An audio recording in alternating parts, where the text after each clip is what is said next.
Welcome to the greatest show on the internet. You asked for the best, but they weren't available, so you've got us. Cut, take two.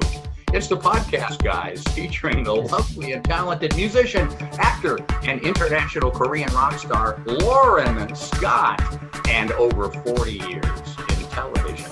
Hollywood stuntman, stunt coordinator, producer, and he does funny things with his eyes and his mouth. Carl Cifarlio.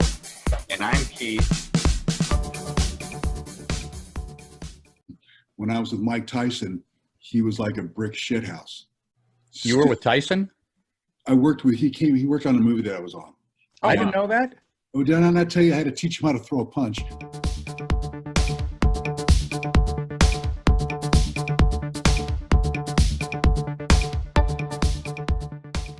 And what do you guys think about Tyson? He's going to fight Roy Jones Jr. I mean, there are guys making comebacks in other sports, but these are boxers in their 50s. Well, they also commented both of them aren't going to go for a knockout. They're in for an exhibition. Oh, okay. And the reality is they're in their early 50s. Yeah.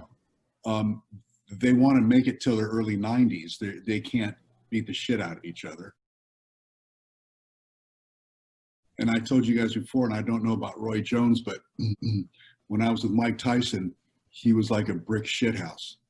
You were with Tyson? He worked on a movie that I was on. I didn't know that. Oh, did I not tell you I had to teach him how to throw a punch? Was that like, he was in Hot Tub Time Machine or something? Was that the movie or was it something else? No, it's called Meet the Blacks. But anyway, so I'm talking to him and I shake his hand and put my hand on his shoulder and it was a boulder. Wow. He was as hard as a rock. And if you watch he was heavier then. And if you watch the clips of him training now, he's probably lost about 20 or 30 pounds from when I saw him. And he's as quick. He's fast. No Roy Jones, no schlump. No. But I think it's the exhibition. I'm not going to pay for it. I can't. Pay-per-view catches me right here.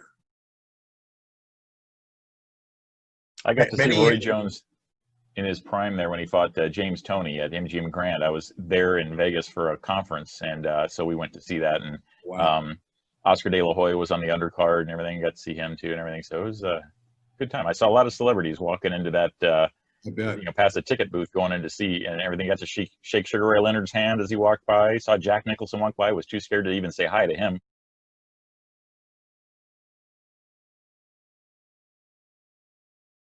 And I got a Sugar Ray Leonard story. Yeah, let's hear it. I'm down in San Diego working on a show, on one of those shows that Stu Siegel did. I can't remember the name of it. And I'm down there playing a bad guy, and playing the good guy is Sugar Ray, right? Oh wow! And so I'm excited to meet him and blah blah blah. And he and I are going to do a fight. And the fight is, he hits me 3 or 4 times in the face, 4 or 5 times in the gut, right? And action, and he hit me so fast I couldn't react. Oh no! Oh no! Can you slow your punches down? Or else, it was like a fucking machine gun. He was so quick and so precise. You know, these guys are amazing. These guys are amazing.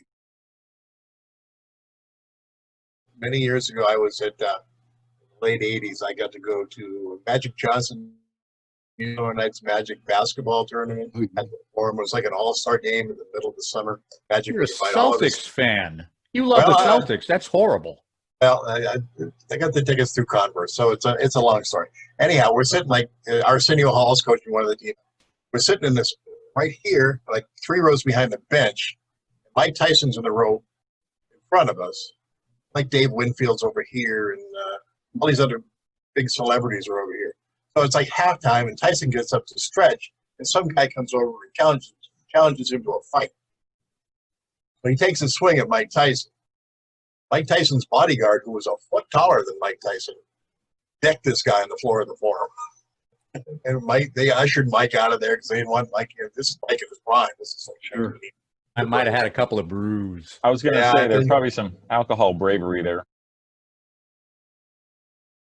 When John and I were doing the show, we were promoting HBO was doing their fights at the time with Jim Lampley and Merchant. Right. Mm-hmm. What was his first name? Larry And Merchant.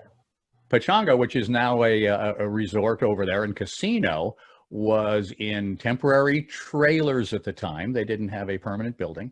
And they set up a boxing ring out back with a giant tent over it. Right. And HBO Boxing came to town for a very early Sugar Shane Mosley match. Wow. I was just starting to hear about him, and he won that fight, and it was super exciting. And the three guys, the announcers, we were sitting pretty close to them.